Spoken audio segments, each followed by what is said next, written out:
I'm Sharon Goldberg. I'm an internal medicine physician. I've practiced medicine for 21 years, and my background is mostly academic internal medicine, hospital-based, clinical research, and medical education. I am going to skip many of the things I wanted to say because I didn't realize it was only 5 minutes. Wireless radiation has biological effects, period.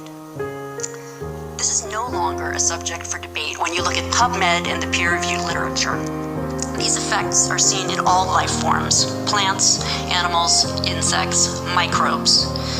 In humans, we have clear evidence of cancer now. There is no question. We have evidence of DNA damage, cardiomyopathy, which is the precursor of congestive heart failure, neuropsychiatric effects. So 5G is not a conversation about whether or not these biological effects exist. They clearly do. 5G is a conversation about unsustainable healthcare expenditures. Why do I say this? We've been sitting on the evidence for EMR and chronic disease for decades.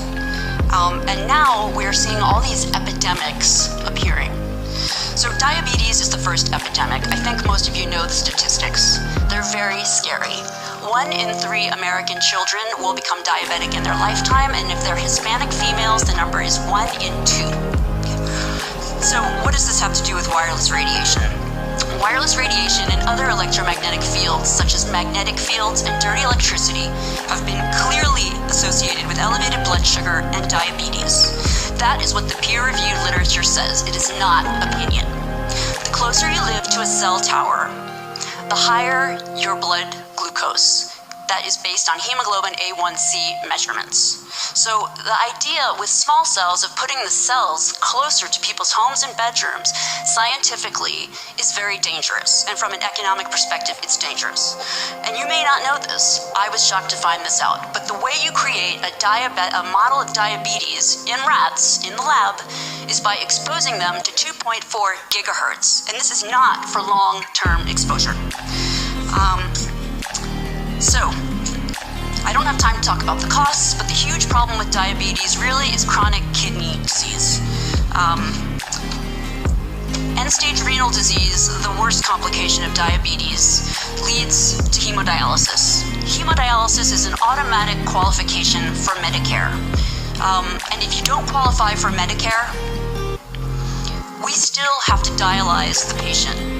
And the state ends up paying in many different instances. So, renal failure is 1% of Medicare, but it takes up 7% of all Medicare expenditures.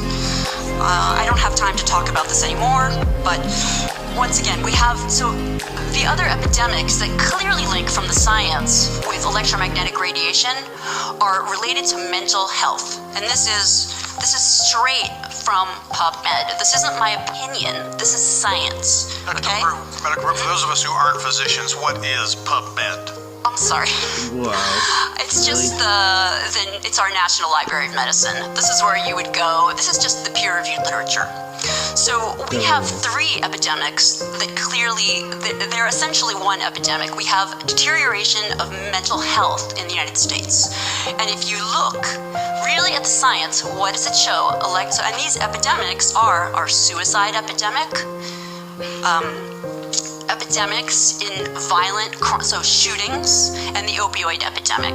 And I don't have 5 minutes is not the time to talk about this. This is in the peer-reviewed literature. I have a file to submit for the record, but these are facts. These are things that have just been glossed over by the wireless industry, and I really don't have time to talk about them in 5 minutes. I wish I did.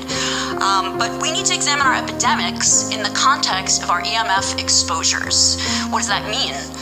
That means that CDC tracking these epidemics we need to start measuring how much radiation are people being exposed to, and before we roll out 5G. And this means there are 4 kinds of electromagnetic fields that we know are harmful to human health. So radio frequency radiation, magnetic fields, dirty electricity, and electric fields. Okay? Our exposure, any given person, and all humans are affected by EMFs, are given exposure has nothing to do with the research that my colleagues are going to cite with the National Toxicology Program. That is an assessment of the risk of one cell phone in the near field, okay? What is our exposure in a day? It's not one cell phone. It's cell phones, it's multiple wireless networks, it's smart meters, it's cell towers. It's this sandwich, and it all adds up. And this is a serious problem for occupational health, public safety, and personal safety. And I feel that it's irresponsible to be even talking about the Internet of Things and rolling out a new untested technology when we're not even measuring what are our current exposures from the current networks.